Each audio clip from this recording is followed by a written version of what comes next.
Hello. In the previous video, you saw how departments and department admin IDs were created. So from this point onward, just assume that the department admin has logged into the system. Now, what the department admin will see?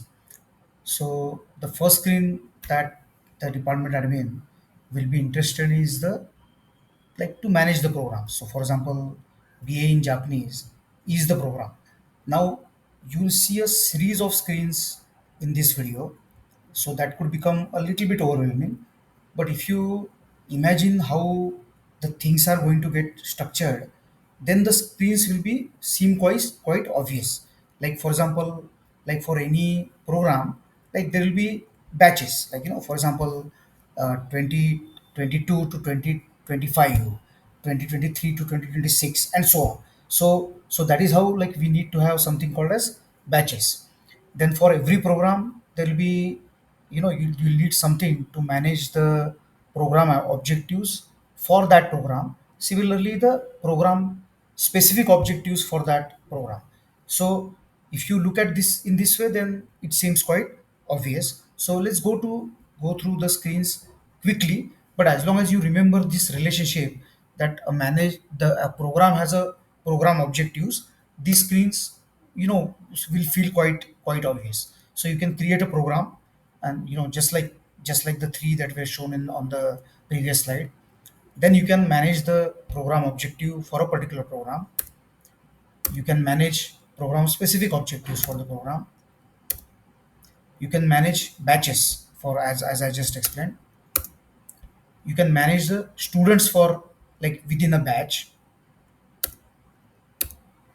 Then you can manage semesters also. So this has a different purpose. So semester may not seem exactly obvious, but then this has a purpose as part of the system. Then this is the important part. So like for every semester there will be courses. So you can manage the courses here, create course. Then once you see the if you see the manage courses part, then just like in case of programs you saw manage program objectives, in case of courses you'll see like manage assignments, then manage course objectives and things like that. So actually this is just a typo. This should have been assessments, not assignment, because assignment is a type of assessment. So this should be manage assessment. So then every course has manage course objective. So if you remember this relationship, then the next screens are like obvious in that way. So you can create a course, you can manage a course course objectives for a particular course. You can create CO. Then you can manage teachers. This is a different entity altogether. So you can um, create a teacher, and then this is again an interesting part where you assign courses to teachers. So that way, when the teachers log in, then they will see only the courses that are assigned to a particular teacher. Okay, now this is the interesting part where you manage the assessments that are going to happen for a course. So as we know that the way the whole POCO attainment is calculated, like we have got program objectives, program specific objectives, then we have got courses, then course objectives. The course objectives are related to program objectives. There is a correlation between them. That table is to be maintained.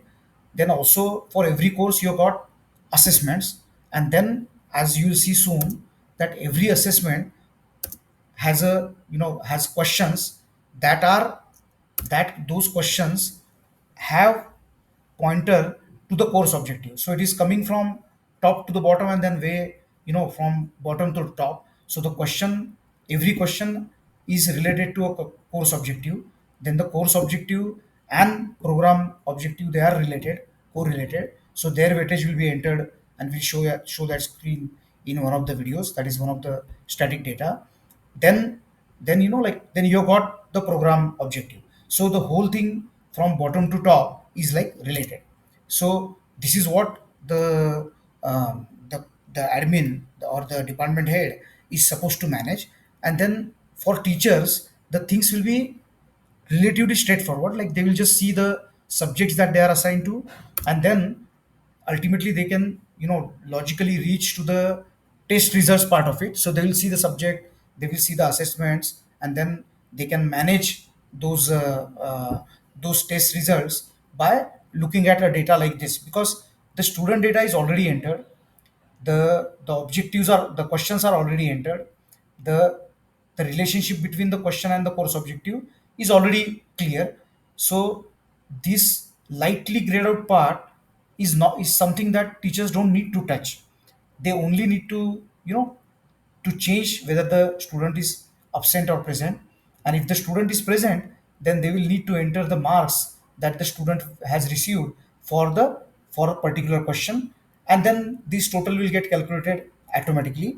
So this is what, as far as the data input goes, this is what the admin and the teachers have to enter. Once like all that is entered, then if you look at the courses part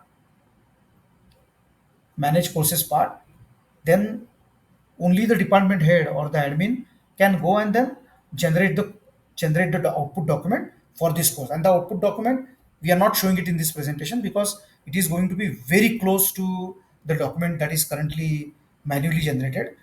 We will do it, as close to the current one as possible, technically possible. We will leave only probably 5 to 10% of the work remaining, in case there is some last minute change which was not discussed with our team, and you want to do that change and send it to the submit it for NAC.